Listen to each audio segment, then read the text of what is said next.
Imagine a history where millions perished not in grand battles, but in the calculated cruelty of state-sponsored terror.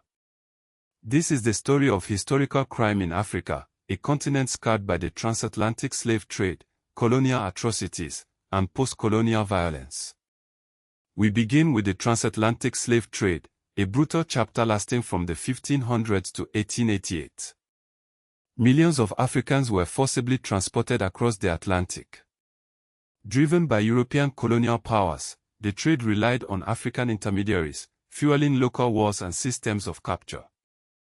Gorée Island, off the coast of Senegal, stands as a chilling reminder, a major site of the slave trade under Dutch, French, and British control. Even after abolition in many states, the last slave ships continued their horrific voyages. Brazil finally abolished slavery in 1888, yet forms of enslavement persisted in parts of Africa and the Ottoman world. Next, we delve into the Congo Free State, a horrifying experiment in personal greed. From 1885 to 1908, this vast territory was the personal possession of King Leopold II of Belgium, not a Belgian colony. His regime was notorious for forced labor, hostage-taking, mutilation, beatings, village destruction, and mass death, all driven by the insatiable demand for rubber. Mortality estimates are disputed, but historians commonly cite millions of excess deaths during Leopold's reign of terror. Figures like Roger Casement, the British consul whose 1904 report exposed the abuses, and E.D. Marel, the journalist and activist, fought to bring the Congo's horrors to light. The Congo Basin became synonymous with unimaginable suffering. Then, we confront the Herero and Nomo genocide. From 1904 to 1908, in German Southwest Africa, now Namibia, German colonial forces embarked on a systematic campaign of extermination against the Herero and Nomo peoples.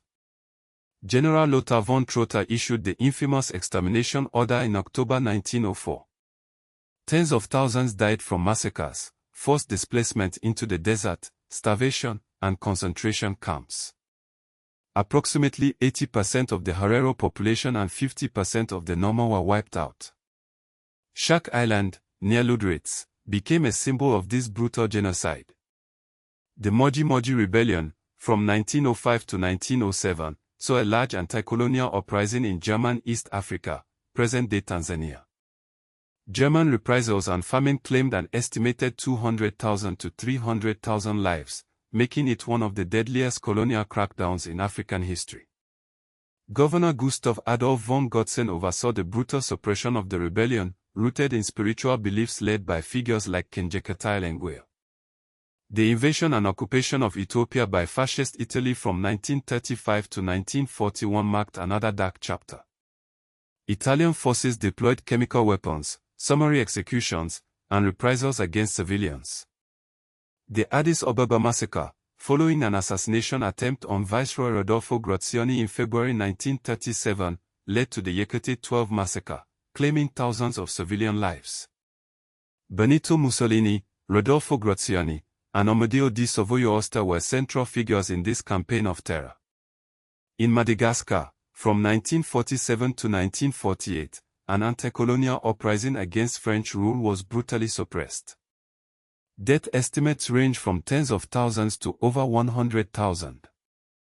French colonial military operations devastated villages and targeted suspected supporters, leaving a lasting legacy of bitterness and resentment. The Algerian War of Independence, from 1954 to 1962, was a brutal conflict marked by torture, counterinsurgency, disappearances, village destruction, and mass civilian killings. The FLN, the Front de Libération Nationale, fought against the French army and police units. The Battle of Algiers, from 1956 to 1957, became infamous for bombings, torture, and urban warfare. Estimates of Algerian deaths range from hundreds of thousands to over 1 million. In Rwanda, from April to July 1994, extremists from the Hutu power camp carried out the genocide against Tutsis and moderate Hutus. Approximately 800,000 people were murdered in just 100 days. The shooting down of President Juvenal Habyarimana's plane on April 6, 1994, triggered the genocide. Key figures include Juvenal Habyarimana, Paul Kagame, and Jean Kambonda. The conflict in Darfur, Sudan, from 2003 onward, involved government forces, allied militias, and mass violence against civilians. The Janjaweed became notorious for attacks on non-Arab communities. Hundreds of thousands have died from violence, disease, and displacement. The International Criminal Court issued arrest warrants, including for Omar al-Bashir.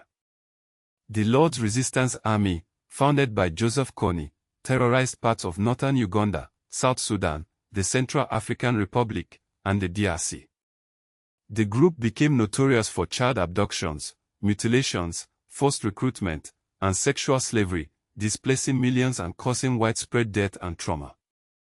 In South Africa, from 1948 to 1994, apartheid enforced racial segregation through policing, detention, torture, forced removals, and political killings. The Sharpeville massacre on March 21, 1960, saw police kill 69 protesters. The Soweto uprising, beginning on June 16, 1976, resulted in the deaths of hundreds, with early tolls citing around 176 in the initial phase. The Truth and Reconciliation Commission documented many abuses but did not resolve all questions of accountability.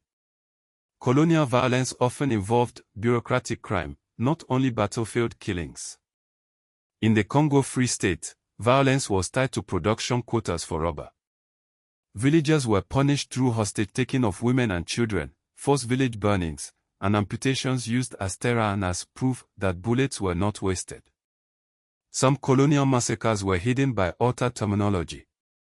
Incidents were labeled pacification, punitive expedition, counterinsurgency, and civilizing mission. These terms often masked what modern historians would classify as mass murder, war crimes, or genocide.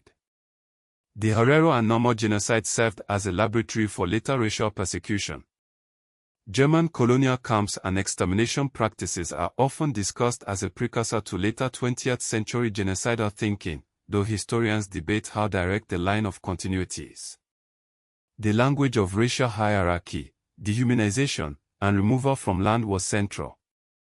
Africa's crimes history includes crimes by African states too.